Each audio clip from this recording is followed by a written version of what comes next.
Iran में doctor Ali लरजानी को भी शहीद कर दिया जाता है। डॉक्टर अली लरजानी, मैं क्यों डॉक्टर लगा रहा हूं, क्योंकि उसने बैचलर किया कंप्यूटर साइंस में, एमएससी की फिलॉसफी में और पीएचडी भी की फिलॉसफी में, और सबसे बड़ी बात कि वो हाफिज कुरान भी था। तो सोचिए उस बंदे के पास कितना इल्म होगा। और आयतुल्लाह खमनाई के बाद अगर ज्यादा कोई असर रसूख रखता था पॉलिटिकल, तो वो यही बंदा था जिसको शहीद कर दिया गया है। तो आप, उसका बेटा भी शहीद कर दिया गया है। आप लीडर्स को अगर इसी से शहीद करते जाएंगे तो एट द एंड आप बात किससे करेंगे? 31 यूनिट जो उनके बना दिए गए हैं मिलिट्री में, वो तो फिर नहीं रुकेंगे, किसकी बात सुनेंगे वो?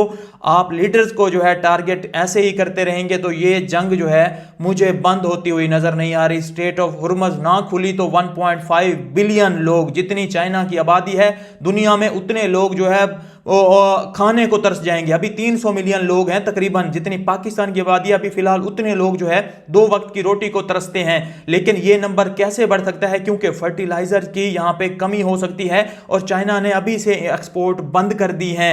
उसने कहा है कि हम जो है अपने लोगों को खाना फराहम करेंगे, क्योंकि नेचुरल गैस 50% गल्फ कंट्रीज से आती है और गल्फ कंट्रीज से अभी नहीं आ रही, वो बंद है स्ट्रेट ऑफ हुर्मुज के बंद होने से। और अगर ये जंग लंबी जाती है और वो बंद रहती है तो फर्टिलाइजर ही नहीं होगी, कैसे आप गंदम या बाकी जो है फसलें उगाएंगे? और खाने की कमी हो जाएगी। शॉर्टेज होने से आपको बहुत ज्यादा इंपैक्ट देखने को मिलेगा 5 से 7 महीनों के अंदर। इसका इंपैक्ट जो है आने वाले वक्त में लॉन्ग टर्म के लिए समझ आता है, लेकिन एकदम से जैसे ऑयल की प्राइसेस पे या बाकी प्राइसेस पे नजर आया वैसे नहीं आता।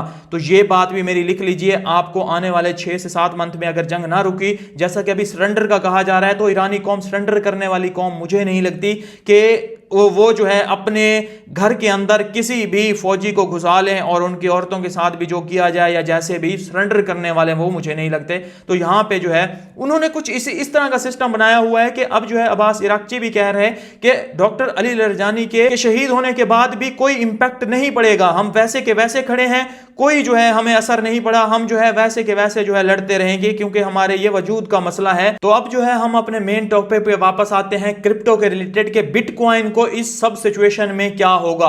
अब फाइनेंशियल क्रैश आता है, ये सारा का सारा जो सिस्टम चल रहा है अगर कोलैप्स हुआ तो बिटकॉइन को $200K तक जाने से कोई नहीं रोक सकता। ये सारी चीजें जो हो रही है, मैं आपको बताऊं, वैसे मैं नहीं चाहता कि इंसानियत का कत्ल हो, वैसे जो है जो ईरान के साथ हो रहा है गलत हो रहा है, मैं उस चीज की मजम्मत करता हूं। लेकिन बिटकॉइन के लिए ये सारा कुछ जो है पॉजिटिव वे में जा रहा है, और ये सारा सिस्टम अगर कोलैप्स हुआ तो बिटकॉइन उसके बाद जो है उठेगा और आपको ऑन द वे जो है बुल रैली यहां से देखने को मिल सकती है। अभी देखें ट्रंप साहब की जो फैमिली की वेल्थ है वो $7.5 बिलियन से भी ऊपर चली गई है, और ये इसी टेन्योर में, जब से वो ट्रंप प्रेसिडेंट बना है उसके दौरान में इतनी ज्यादा वेल्थ जो है उसकी बढ़ चुकी है। तो अंदाजा करें कि ट्रंप साहब अभी कितने ज्यादा स्कैम कर रहा है, उसके बाद भी क्रिप्टो जो है उस लेवल तक नहीं गई जो पहले लेवल $15K तक हमें देखने को मिले थे। तो जो बॉटम पहले हमें मिलते थे वो मिल चुके हैं, अब जो बॉटम है वो हमें नहीं मिलने, अब जो बॉटम है वो अप मिलेंगे हमें बहुत सारे। लेकिन यहां से जो है बिटकॉइन के लिए सारी चीजें अभी जो है फिलहाल मेरे सामने पॉजिटिव वे में जा रही हैं। और सिर्फ क्लैरिटी एक्ट, अगर क्लैरिटी एक्ट जिस दिन पास हुआ, सिर्फ इस बिल की बात है, ये क्लैरिटी एक्ट बिल जब पास हुआ तो एक दिन के अंदर आपको मैं कहता हूं कि $20,000 का पंप भी ले सकता है बिटकॉइन। फाइनेंशियल एडवाइस नहीं है, लेकिन ऐसा होना पॉसिबल है। और ये जंग मुझे लंबी जाती हुई अब नजर आ रही है, और अगर ये जंग लंबी गई तो इस सब में जो है आपको बिटकॉइन ही ज्यादा परफॉर्म करता हुआ नजर आएगा। क्योंकि अगर यूएस इधर ही इन्वॉल्व रहा, अपनी सारे के सारी इधर ही तवज्जो रखी, तो चाइना ताइवान को जो है ना हासिल कर ले, और ताइवान को अगर उसने हासिल कर लिया तो फिर जो है बात बिगड़ जाएगी।